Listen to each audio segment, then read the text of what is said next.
Kelinglar. Hali to'lagan aka.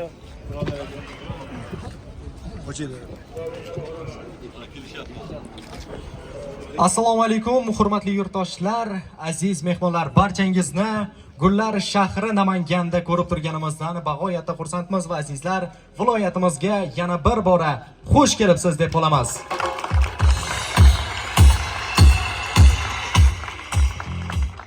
Bugungi kun Namangan sporti, nafaqat sporti, balki futboli tarix sahifalariga zarhal yozuvlar ila yozilajak kun desak mubolag'a bo'lmaydi. Sababi bugun viloyatimizda 1 emas, 2 emas, naqd 3 ta futbol maktabi hamda futbol akademiyalarining ochilish marosimlari bo'lib o'tmoqda.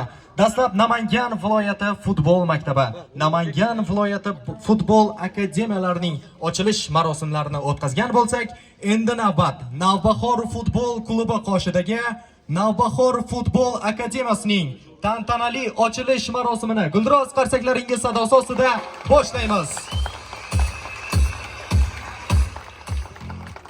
Bugungi tantanali marosimda ishtirok etayotgan mehmonlarimiz bilan tanishtirib o'tsak, Namangan viloyati hokimi, O'zbekiston Respublikasi Oliy Majlis Senati a'zosi, viloyat futbol assotsiatsiyasi prezidenti Shavkat Shokirjonovich Abdurazzoqov,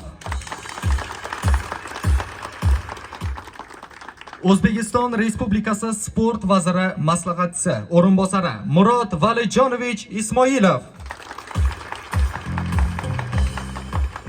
O'zbekiston futbol assotsiatsiyasi birinchi vitse-prezidenti Ravshan Sayfuddinovich Ermatov, O'zbekiston futbol assotsiatsiyasi vitse-prezidenti viloyatimiz faxri Odiljon Olimjonovich Ahmedov, O'zbekiston futbol assotsiatsiyasi prezidenti maslahatchilari Avaz Abbosovich Azizxo'jayev, Baxtiyor Abdullayev,